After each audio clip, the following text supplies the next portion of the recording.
Hi friends, आप सभी को IAS इन स्टडी में स्वागत है। उम्मीद करता हूं कि आप सभी लोग अच्छे होंगे।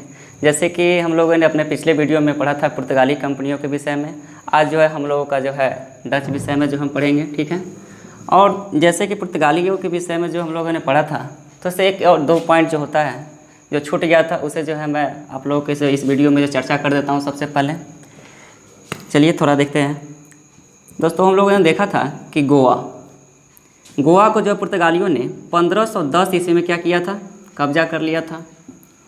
वही दोस्तों दमन को जो है 1559 में कब्जा कर लिया था। फिर दीव को जो है इन्होंने जो 1535 में क्या किया था, कब्जा कर लिया था। हम लोगों ने पिछले वीडियो में भी यह सारे पॉइंट को देखे हुए हैं, ठीक है। अब रीजन क्या होता है, 1 से 2 पॉइंट कहाँ पूछता है दोस्तों, आइए बताते हैं कि ब्राह्मा संविधान संशोधन 1962 के तहत, ब्राह्मा संविधान संशोधन 1962 के तहत दोस्तों इस तीनों को क्या किया गया कि भारतीय क्षेत्रों में जो है एक केंद्र शासित प्रदेश का जो है दर्जा दे दिया गया। कितना में, तो ब्राह्मा संविधान संशोधन 1962 के तहत जो है इन्हें जो है केंद्र शासित प्रदेश के रूप में जो है इसे दर्जा मिल गया। यह दोनों तो अभी भी वर्तमान में क्या है, एक केंद्र शासित प्रदेश ही है। लेकिन गोवा को क्या किया गया दोस्तों, 56वां संविधान संशोधन 1987 के तहत जो है इसे जो है एक राज्य का दर्जा दे दिया गया, ठीक है। कभी कभी जो डायरेक्ट दोस्तों जो यहीं से क्वेश्चन पूछ दिया जाता है कि गोवा को जो है राज्य का जो दर्जा कब दिया गया था, तो 1987 में किस संविधान संशोधन के तहत, 56वां संविधान संशोधन के तहत। 1 से 2 पॉइंट यही छूटा हुआ था। अब लगभग में जो है पुर्तगाली जो है क्या हुआ, खत्म हुआ। चलिए जो है हम अब डच के विषय में देखेंगे।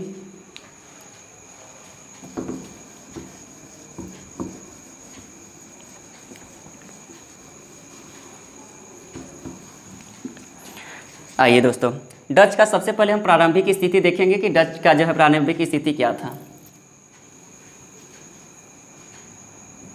देखिए दोस्तों, यह जो हम मैप बना रहे हैं यह क्या है, पश्चिमी यूरोप है। तो पश्चिमी यूरोप में जैसे कि हम लोग देखे थे कि यहाँ पे क्या है, पुर्तगाल है,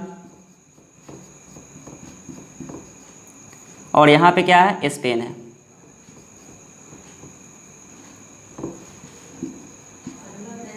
स्पेन, और इसके बाद में जो है दोस्तों यहाँ पे क्या है, डच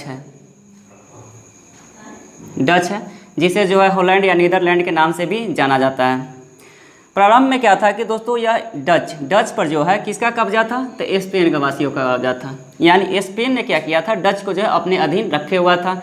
लगभग में 1581-82 के आसपास में, 1581-82 के आसपास में डच को जो है स्पेन से क्या होता है, छुटकारा मिल जाता है।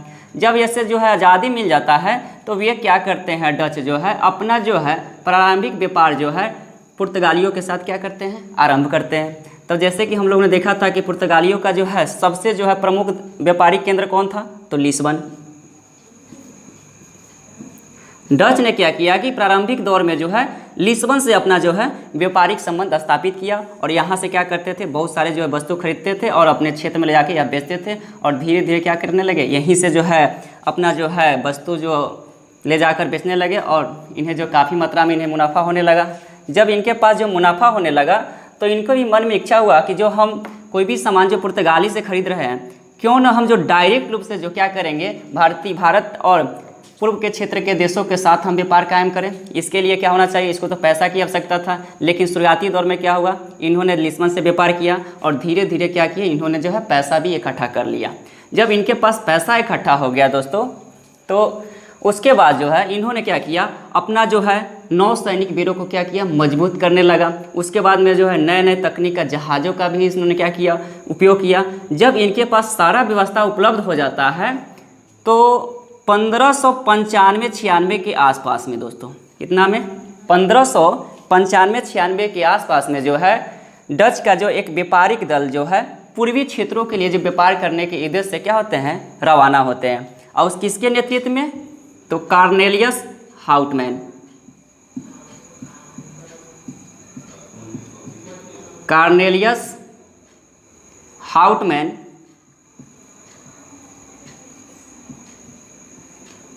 हाउटमैन के नेतृत्व में क्या होता है, एक जो डच व्यापारिक दल जो है पूर्वी क्षेत्रों के साथ जो है व्यापार करने के उद्देश्य से क्या होते हैं, रवाना होते हैं। और इन्होंने सबसे पहले कहाँ पहुँचा था दोस्तों? इन्होंने सबसे पहले इंडोनेशिया क्षेत्रों में पहुँचा, और इंडोनेशिया क्षेत्रों में पहुँचा, और इंडोनेशिया क्षेत्र का एक जगह है इंडोनेशिया में ही, सुमात्रा, और सुमात्रा के वांटम क्षेत्र में क्या किया, वहाँ के शासक से जो क्या किया, इन्होंने व्यापारिक जो है संबंध स्थापित करने के लिए वहाँ से सलाह लिए, सलाह नहीं बोल सकते हैं इसको, बोल सकते हैं कि वांटम के राजा से इन्होंने क्या किया था, वहाँ पे जो है व्यापार करने के लिए जो अनुमति प्राप्त किया, और वहाँ से क्या किया, इन्होंने व्यापार किया। इंडोनेशिया क्षेत्र से जो है इन्होंने सिर्फ जो है मसाले का व्यापार का ही श्रेय जो है दिया जाता है, क्योंकि मसाले का व्यापार ही जो इंडोनेशिया क्षेत्रों से किया था। फिर क्या किया, वांटम में से किया। फिर क्या हुआ, फिर पुर्तगाल जो है सॉरी डच जो क्या हुए, वापस रिटर्न हो गए। कहा जाता है कि 1595 से 96 से लेकर के 1601 ईस्वी तक इन्होंने जो है 15 समुद्री यात्राएं किए। कितना दोस्तों? 15 समुद्री यात्राएं किए, क्योंकि इनको जो है बिलीव नहीं हो रहा था कि हम उस क्षेत्र में जाएंगे तो कुछ फ़ायदा भी होगा कि नहीं होगा, इसलिए इन्होंने क्या किया, कम से कम जो है कितना, लगभग 15 जो है समुद्री यात्राएं किए। और इसी दौरान जो है भारत के जो है कोरोमंडल तट पर ही क्या किए, उन्हें उस क्षेत्र के व्यापारियों से भी मिले। ठीक है, जब इन्हें पता चला कि नहीं, उस क्षेत्र में अगर हम व्यापार करेंगे तो क्या होगा, हमें बेनिफिट होगा, तब इन्होंने क्या किया, पहले आइए देखते हैं। 1602 ईस्वी में, कितना में दोस्तों, 1602 ईस्वी में इन्होंने एक कंपनी की स्थापना किया। तो उस कंपनी का नाम क्या था,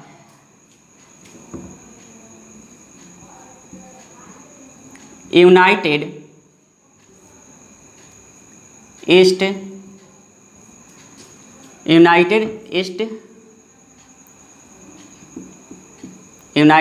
इंडिया कंपनी ऑफ नीदरलैंड के नाम से क्या किया इन्होंने 1602 ईस्वी में जो क्या किया, कंपनी की स्थापना किया। अब कंपनी की स्थापना से भी एक दो क्वेश्चन पूछे जाते हैं। अब हुआ क्या, यहाँ पर देखिए दोस्तों, प्रारंभ में जो है बहुत छोटे छोटे कंपनी था जिसका नाम था Vereenigde Oost Indies.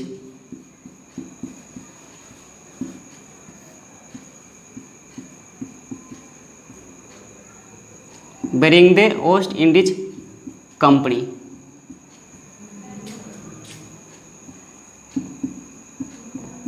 Vereenigde Oost Indies company के नाम से क्या किया था, पुर्तगाली डच कंपनी का जो स्थापना हुआ था। लेकिन ये सारे कंपनियों को जो क्या किया, मिला करके एक जो है यूनाइटेड ईस्ट इंडिया कंपनी का जो है गठन किया गया, United East India Company of Netherland के नाम से डच कंपनी का गठन किया गया। और इस कंपनी का देखिए दोस्तों, इस कंपनी जो है गठन किया गया था, तो एक जो है कंपनी क्या था, ये शेयर के रूप में था। शेयर के रूप में कहा जाता है कि दोस्तों शेयर धारक के रूप में जो है इस कंपनी का जो है गठन किया गया था, जिसमें जो है वहाँ के सरकार, वहाँ के व्यापारिक और वहाँ के आम नागरिकों का भी जो क्या हुआ था, इसमें पैसा लगा हुआ था। ठीक है, लगभग में जो इस कंपनी को जो है स्थापना करने में, स्थापना नहीं बोल सकते हैं कि इस कंपनी को जो है बनाने में कुल खर्च जो है 65 लाख गिल्डर लगा था। गिल्डर क्या था उस समय, वहाँ का जो है मुद्रा था। ठीक है, अब यहाँ पे क्या हुआ, कंपनी जो है पूर्ण रूप में जो स्थापित हो गया, और कंपनी को जो है देख रेख के लिए जो है एक बोर्ड ऑफ कंट्रोल का गठन किया गया, जिसमें 17 मेंबर होते थे। ठीक है, अब यहाँ पे हम लोग देखेंगे जब कंपनी की जो है स्थापना हो गया तो क्या होगा, भारत और पूर्वी क्षेत्र के देशों के साथ जो है इससे जो व्यापारिक संबंध स्थापित करने के लिए वहाँ के सरकार की तरफ से अनुमति भी मिलेगा। तो आइए फिर हम देखेंगे नेक्स्ट पॉइंट।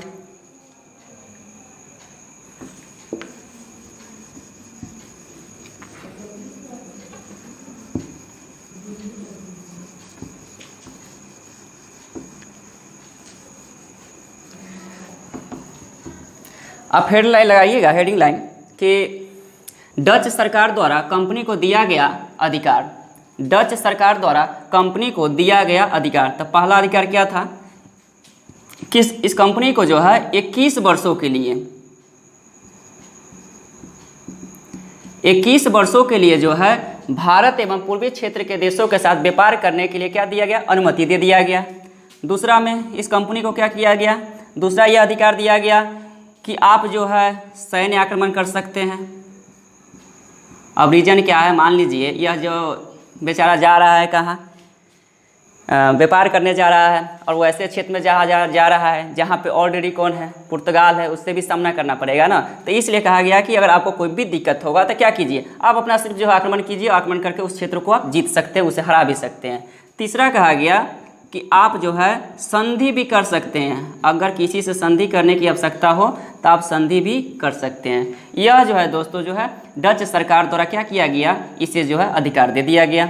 जब इसे अधिकार दे दिया गया उसके बाद क्या होता है, 1602 ईस्वी में 1602 ईस्वी में क्या करता है, जो डच कंपनी जो है एक इंडोनेशिया का क्षेत्र था जिसका नाम है वांटम, जैसे कि हम लोग हाल फिलहाल में भी देखे हैं वांटम को क्या करता है, पुर्तगालियों से जीत लेता है और यहाँ पे अपना क्या करता है, एक फैक्ट्री स्थापित कर देता है। ठीक है, फिर आइए, जब यह इंडोनेशिया के क्षेत्रों में क्या किया, अपना जो है फैक्ट्री स्थापित कर दिया, उसके बाद सोचा कि क्यों ना जो हम भारतीय क्षेत्रों में भी अपना जो है फैक्ट्री स्थापित करें।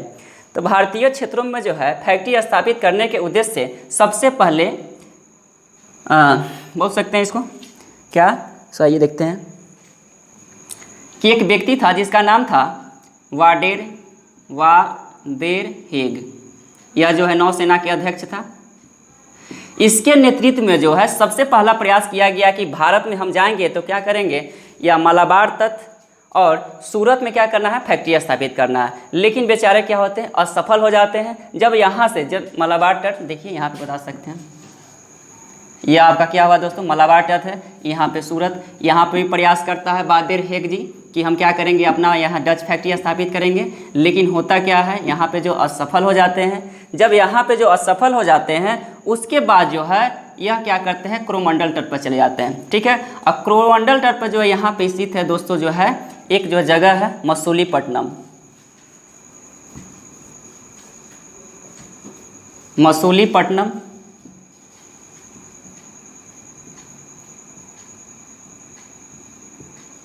और मसूलीपट्टनम में जो क्या करते हैं, इन्होंने 1605 ईस्वी में जो है भारत में अपना प्रथम डच फैक्ट्री की स्थापना कर देता है। कितना में दोस्तों, 1605 ईस्वी में मसूलीपट्टनम में।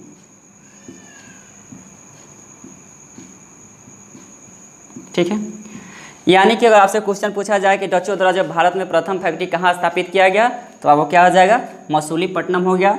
कब, तो 1605 ईस्वी में। और वही जो है भारत में जो है दूसरी फैक्ट्री जो है इन्होंने जो अपनी पोतपोली, दूसरी फैक्ट्री पोतपोली में जो इन्होंने क्या किया, स्थापित किया। ठीक है, फिर यहाँ से क्या किया, इन्होंने जो है व्यापार करना जो स्टार्ट कर दिए। ठीक है, फिर जो है लगा कि नहीं अब इससे भी हमें क्या करना है, ज़्यादा फायदा कमाना है। तो फिर क्या करते हैं, इंडोनेशिया क्षेत्र की ओर जो है रवाना हो जाते हैं 1605 में ही दोस्तों। फिर देखेंगे 1605 में ही अब यह क्या करते हैं, एक इंडोनेशिया का ही क्षेत्र है जिसका नाम है अम्बायान।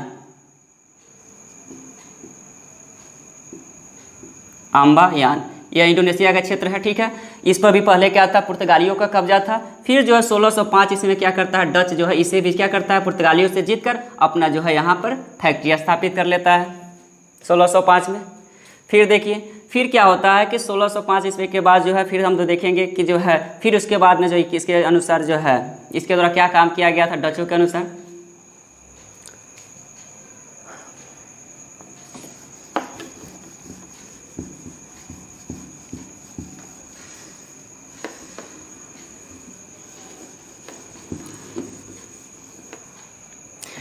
अब आइए दोस्तों हम लोग देखेंगे 1610 की घटना।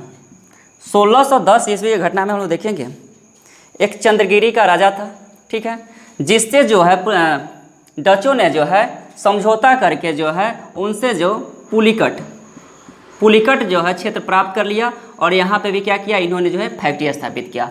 और इस फैक्ट्री को जो है इन्होंने क्या किया, अपना जो है मुख्यालय भी बना लिया। मुख्यालय बना लिया इसका मतलब कि डच के गवर्नर को रहने के लिए मुख्यालय बनाया गया। ठीक है, जैसे कि हम लोग जो है पुर्तगालियों में भी देखे हुए थे, जो सबसे प्रथम जो कोची में अपना जो है क्या किया था, फैक्ट्री स्थापित किया था। एक मुख्यालय के रूप में लोग देखे थे कि गोवा को क्या किया था, मुख्यालय बनाया था। ठीक है, और यहाँ पे क्या किया, डच ने क्या किया कि एक चंद्रगिरी के शासक, किससे, चंद्रगिरी के शासक से जो है संधि कर पुलिकट में जो अपना जो है एक फैक्ट्री स्थापित करने का अनुमति प्राप्त कर लिया और वही पुलिकट में ही जो क्या किया अपना जो है इन्होंने एक अपना मुख्यालय ही बना लिया।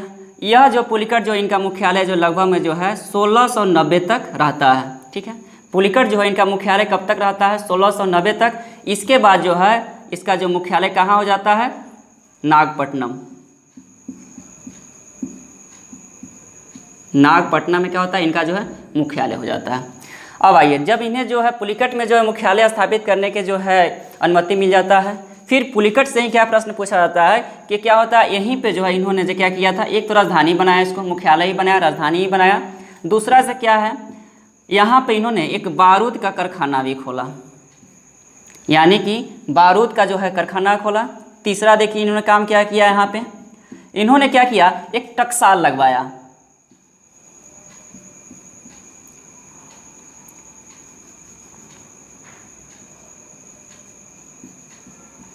और यहाँ पे क्या किया, टकसाल। और इस टकसाल में जो है सोने का सिक्का जो ढाला गया, सोने का सिक्का ढाला गया, सिक्के बोल सकते हैं, सोने के सिक्के ढाले गया। और इस सोने का सिक्का का जो है नाम रखा गया, क्या कहा जाता था उस समय? पगोडा। पगोडा, या कभी कभी देखते हैं दोस्तों के बुक में लिखा रहता है पैगोडा। ठीक है, यह क्या था? एक सोने का जो है सिक्का था। जब देखिए दोस्तों, जब पुलिकट में इन्होंने क्या किया, जो है टकसाल लगाया, तब इसको मतलब कि इसे जो है संरक्षित करने के लिए इन्होंने क्या किया, यहाँ पे जो है एक किला का निर्माण करवाया। कहाँ पे? तो पुलिकट में। और उस किला को किस नाम से जाना गया? तो दोस्तों लिखिए, यहाँ पे जो है उस किला को जो है गोल्डरिया किला के नाम से जाना गया। गोल्डरिया किले के नाम से जो क्या किया गया, जाना गया। तो सिंपल से जो हम पुलिकट में यहाँ देखे हैं दोस्तों कि पुलिकट में क्या होता है, चंद्रगिरी के राजा से इन्हें जो है मुख्यालय और एक फैक्ट्री स्थापित करने का जो अनुमति मिल जाता है। और फिर उसके बाद जो है यहीं पे क्या करता है, इन्होंने बारूद का कारखाना खोलता है। ठीक है, स्थापित करता है। फिर जो है टकसाल लगा, यहीं पर जो है टकसाल लगाता है। और उस टकसाल में जो है सोने के सिक्का क्या होता है, ढलाई होता था। और उस सोने के सिक्का को क्या बोला गया था दोस्तों? पैगोडा या पगोड़ा बोला गया, पगोड़ा बोल सकते हैं। यहाँ तक कहानी है। फिर चलिए हम आगे देखेंगे।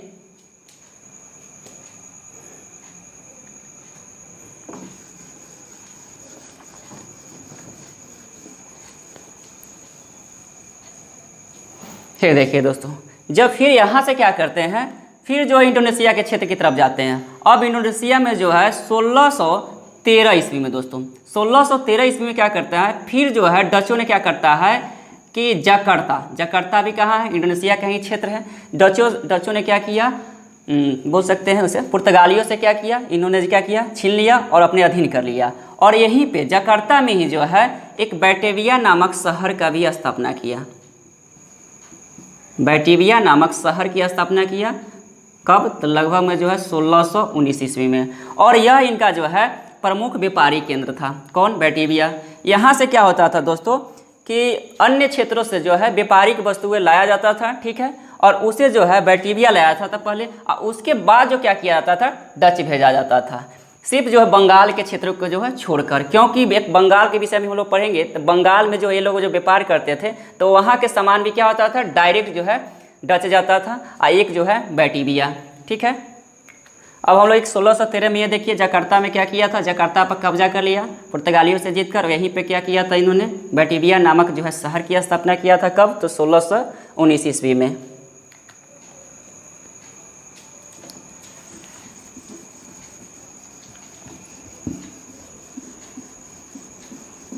फिर आइए देखेंगे 1613 के बाद फिर इन्हें जो है 1616 ईस्वी में दोस्तों, 1616 ईस्वी में जो है सूरत में भी इन्हें जो है अपना फैक्ट्री स्थापित करने का जो है अनुमति मिल जाता है। तो जो हम लोग देखे थे कि 1605 में प्रयास किया गया था वाडेर हेग के द्वारा, लेकिन यहाँ पे स्थापित जो है फैक्ट्री स्थापित करने में जो है असफल हो गए थे। लेकिन उन्हें जो है 1616 में क्या हुआ, डचों को जो मौका मिला वहाँ पे क्या किया, इन्होंने जो है अपना फैक्ट्री स्थापित किया। कहा जाता है जो है सबसे मुनाफा वाला क्षेत्र क्या था, सूरत ही था। फिर उसके बाद क्या हुआ दोस्तों, आइए फिर देखते हैं। थोड़ा जो है बंगाल के क्षेत्रों में देखेंगे, क्योंकि बंगाल के क्षेत्रों में भी क्या किए थे, इन्होंने अपना जो है फैक्ट्री स्थापित किए थे। बंगाल के क्षेत्र से भी इनसे क्वेश्चन पूछे जाते हैं।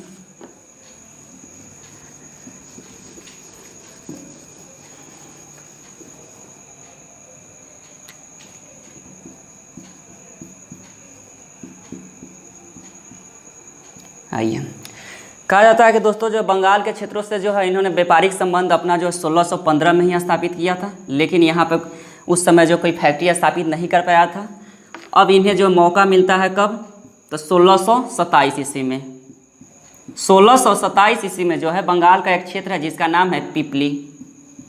यहाँ पे जो है डचों ने क्या किया, अपना जो बंगाल में प्रथम फैक्ट्री स्थापित किया। कब, तो 1627 ईस्वी में। कौन सा क्षेत्र में, जो है पिपली में। उसके बाद दोस्तों जो है चिंसूरा, जो बंगाल का ही क्षेत्र है, चिंसूरा में जो है इन्होंने 1653 में, कितना में दोस्तों, 1653 में फैक्ट्री स्थापित किया।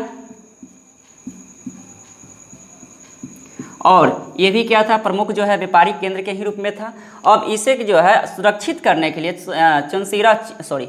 चिंसूरा को जो कैसे सुरक्षित किया जाए, क्योंकि देखिए इस समय तक जो है दोस्तों अंग्रेज भी आ चुका था, उसके बाद ये पुर्तगाल भी आ चुका था। इसे सुरक्षित करने के लिए यहाँ पे भी क्या किया था, डचों ने जो एक किला का निर्माण किया गया था, जिस किले को कहा गया, नाम दिया गया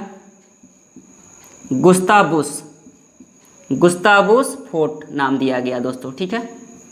फिर आइए, उसके बाद में जो है दोस्तों 1658 ईस्वी में, कितना में, 1658 ईस्वी में जो है कासिम बाज़ार जो बंगाल का ही एक क्षेत्र है, कासिम बाज़ार पे जो है, कासिम बाज़ार में क्या किया, इन्होंने अपना फैक्ट्री स्थापित किया।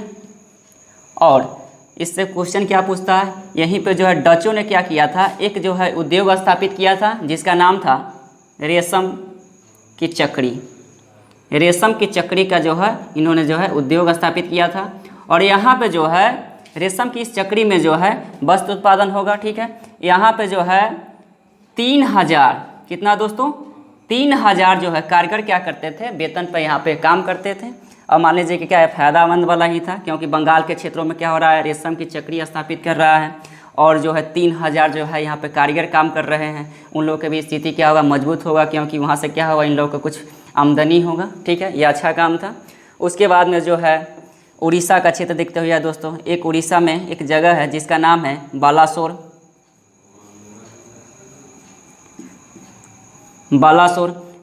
में ही लगभग में 1658 ईस्वी में जो है डचों ने अपना जो है फैक्ट्री स्थापित किया। चलिए इसके बाद फिर हम तो देखते हैं नेक्स्ट।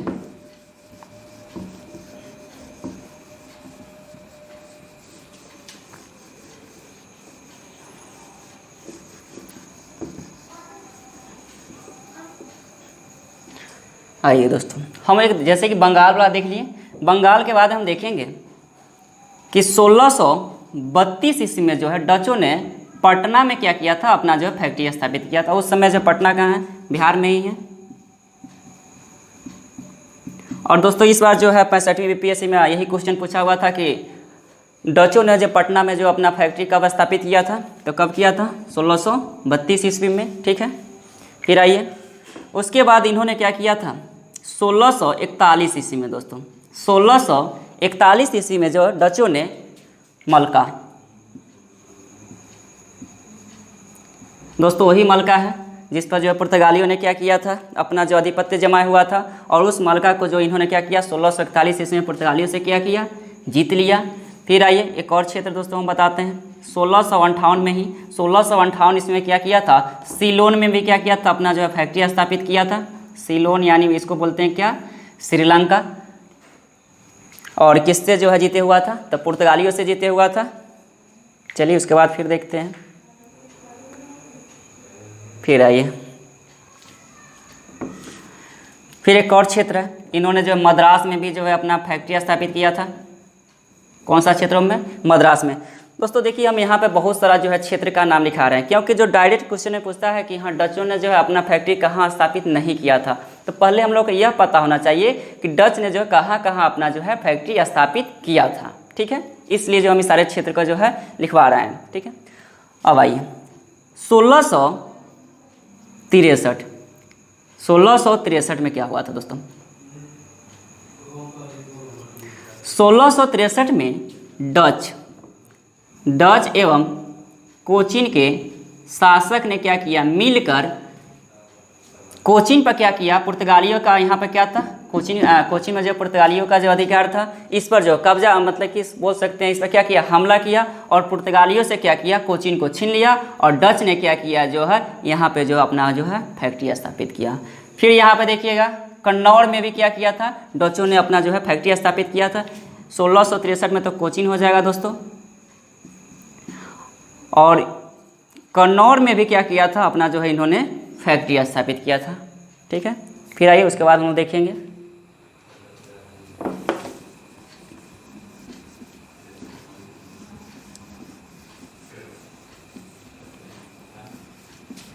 अब देखिए यहाँ जहाँ भी देख रहे हैं इन्होंने फैक्ट्री स्थापित किया, तो यहाँ पे क्या होता है, कुछ ना कुछ जो है उस क्षेत्र के शासकों को चुंगी देना पड़ता होगा, या तो जो मुफ्त व्यापार तो मुफ्त रूप से जो है मुक्त रूप से क्या व्यापार तो करता नहीं होगा। अब देखिए अवसर एक क्या होता है कि 1664 ईस्वी में दोस्तों, 1664 ईस्वी में औरंगजेब, क्योंकि औरंगजेब का शासन काल आपको पता होना चाहिए, 1664 में क्या होगा, औरंगजेब ही होगा। ठीक है, 1664 ईस्वी में क्या करता है, औरंगजेब ने जो है डचों के लिए कहा कि अब क्या करो कि तुम हमको जो है 3.5% जो है चुंगी दे दो, और उसके बदले में मुक्त रूप से जो है बंगाल, बिहार और उड़ीसा के क्षेत्रों में क्या करो, व्यापार करो। क्या हुआ, 1664 ईस्वी में जो है औरंगजेब ने जो है 3.5% जो है चुंगी लेकर जो है डचों को जो है बंगाल, बिहार, उड़ीसा के क्षेत्रों में मुक्त रूप से जो है व्यापार करने के लिए जो है स्वतंत्रता, मतलब कि बोल सकते हैं इनके जो अनुमति दे दिया। ठीक है, उसके बाद में है धीरे धीरे जो अपना क्या करते हैं, अपना व्यापार बढ़ावा देते रहे। कहा जाता है कि लगभग में जो है 1750 ईस्वी तक जो है पूरे जो है भारत में जो है इसका जो हिस्सेदारी कितना था, पूरे व्यापार पर 39% जो है हिस्सेदारी इसी का था। ठीक है, पूरे जो इतना % भाग पर जो खुद या अकेले व्यापार करता था। फिर आइए, फिर उसके बाद हम लोग देखेंगे, इतना लिखिए। अब ये घटना क्या होता है दोस्तों कि 1759, अब देखिए यहाँ पे हम लोग क्या किए, डायरेक्ट जो 1759 पे जा रहे हैं, क्योंकि देखिए जो प्रमुख पॉइंट होता है वहाँ से क्वेश्चन आता है, वही पॉइंट हम लोग क्या करते हैं, पढ़ रहे हैं। ठीक है, 1759 में क्या होता है दोस्तों कि 1759 में बेदरा का युद्ध होता है दोस्तों। बेदरा एक जगह है, कहाँ पे है, बंगाल में है। बेदरा का युद्ध होता है, और यह बेदरा का युद्ध किसके किसके बीच होता है दोस्तों, तो डच एवं अंग्रेजों के बीच होता है, जिसमें डच क्या होता है, पराजित हो जाता है। और पराजित होने के बाद क्या होता है, इस पर जो है बहुत सारा जो प्रतिबंध लगा देता है। सिर्फ इसको कहा जाता है कि आप क्या है, एक सिंपल से क्या कर सकते हैं, व्यापार कर सकते हैं, उसके अलावा जो है कुछ नहीं कर सकते हैं। ठीक है, फिर उसके बाद क्या होता है कि पेरिस में 1795 में, ठीक है, 1795 में पेरिस की संधि होती है। पेरिस की संधि और किसके किसके बीच होता है, डच और अंग्रेजों के बीच ही होता है पेरिस की संधि। और इस संधि के अंतर्गत क्या होता है दोस्तों कि डचों का जो है संपूर्ण फैक्ट्री जो है अंग्रेजों के अधीन हो जाता है। ठीक है, लेकिन कुछ शर्त के साथ, एक सूरत जो क्षेत्र हम लोग देखे हैं कि डचों ने क्या किया था, 1616 ईस्वी में क्या किया था, अपना प्रथम फैक्ट्री स्थापित किया था। तो कुछ शर्त के साथ सूरत को जो है अंग्रेजों ने क्या किया, डच को दे दिया। अब बताइए, सिर्फ जो है अगर सूरत दे देने से इसका तो काम चलेगा नहीं। ठीक है, क्योंकि सबसे पहले उन्होंने देखे एक शेयरधारक के रूप में था, और इन्होंने क्या किया था, वादा किया हुआ था कि भले ही कंपनी क्या हो घाटा में जाए, लेकिन यहाँ पे जो पैसा लगाया हुआ था, जो भी आम आदमी पैसा लगाया, उस सबको क्या होगा, बेनिफिट हम दिलाएंगे। पहले वादा किया हुआ था, लेकिन अब बेचारा देखिए एक जो है सूरत से काम नहीं चलेगा। इन्होंने क्या किया, 1824 ईस्वी में जो है दोस्तों क्या किया, जो सूरत को जो है पुनः जो है अंग्रेजों के हाथ बेच कर क्या हुआ, वह चला गया। ठीक है, अब आइए, अब लोग देखेंगे पतन का जो है कारण देखेंगे दोस्तों, किसका जो है पतन कैसे हुआ।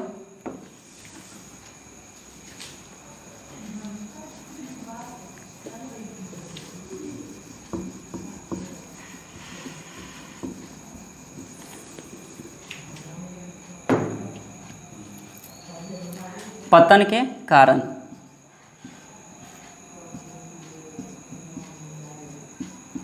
देखिए पहला आप लिख सकते हैं दोस्तों, इनका जो क्या हुआ, नाविक शक्ति क्या हो गया, कमज़ोर हो गया दोस्तों।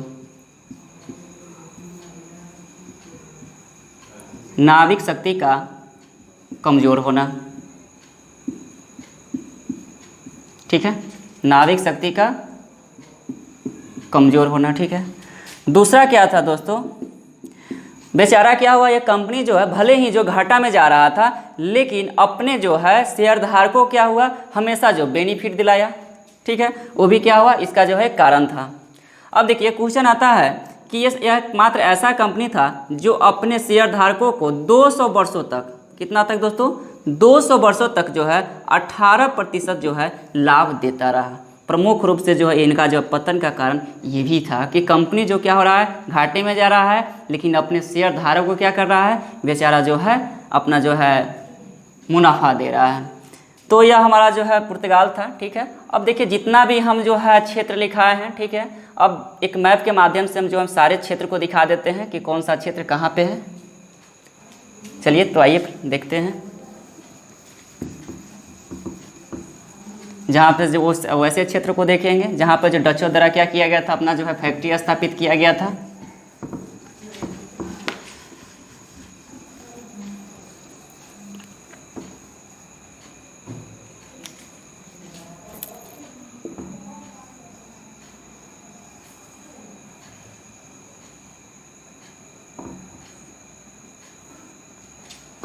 यह दोस्तों जो है बंगाल वाला क्षेत्र है।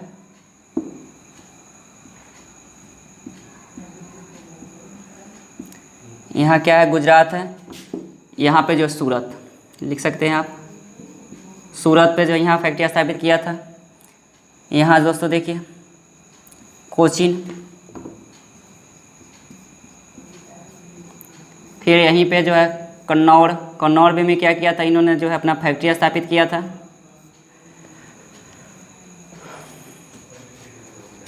फिर आइए यहाँ पे दोस्तों हम लोग देखेंगे, ये तमिलनाडु वाला साइड है। पुलिकट, पुलिकट में भी क्या किया था, इन्होंने जो अपना फैक्ट्री स्थापित किया था। फिर इसी क्षेत्र में जो है दोस्तों मसूलीपट्टनम है।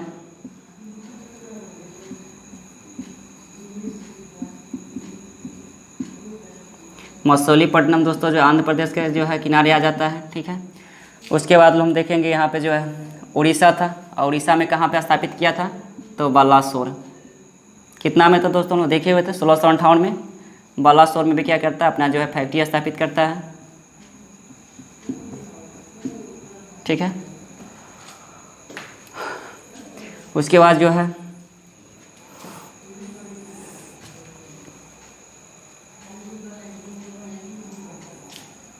बंगाल के क्षेत्रों में देखेंगे, यहीं पे क्या है, पिपली,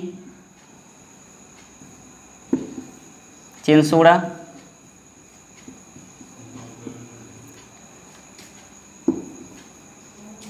कासिम बाजार,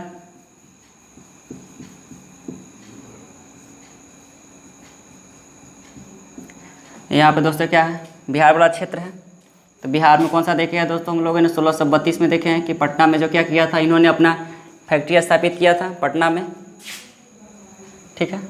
और एक हम लोगों ने देखा है कि इंडोनेशिया क्षेत्र में देखे हैं, ठीक है। कौन सा क्षेत्र है वो देखेंगे इंडोनेशिया क्षेत्र का। इतना जो आप नोट कर लीजिए, उसके बाद जो है हम आगे की तरफ मूव करेंगे।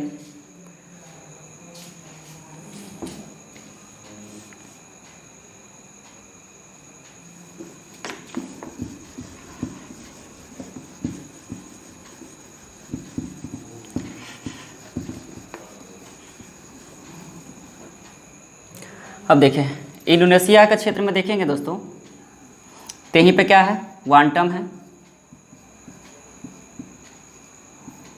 फिर दोस्तों यहीं पे क्या है, जकार्ता है। यहाँ पे दोस्तों जो है अम्बायान है, अम्बायान है। यह पूरा क्या है, इंडोनेशिया ले सकते हैं दोस्तों,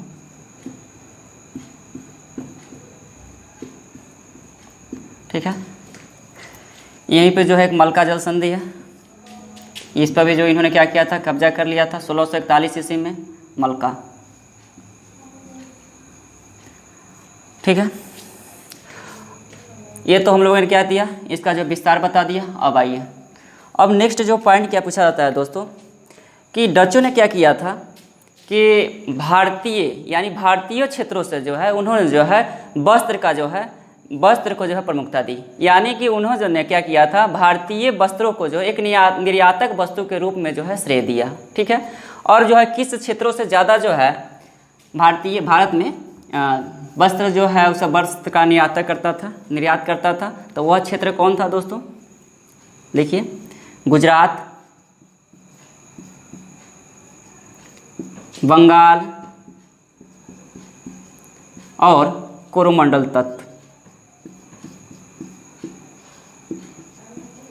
कोरोमंडल तट से क्या करता था, यह जो है प्रमुख रूप से जो वस्त्र का जो है निर्यात करता था। ठीक है, और वही जो इंडोनेशिया क्षेत्रों में जो है इन्होंने जो क्या किया था, मसाले की जो है प्रमुखता दिया हुआ था। देखिए दोस्तों, जब भी जो है कपड़ा वाला पूछ दे कि हाँ कपड़ा जो है, कपड़ा का जो निर्यातक के जो है रूप में किसे, मतलब कि भारत में जो है कपड़ा का जो है निर्यातक वस्तु का जो है किसने बनाया था, तो आप सिंपल से किसका जवाब सकते हैं, डच। हमेशा क्या होना चाहिए, डच।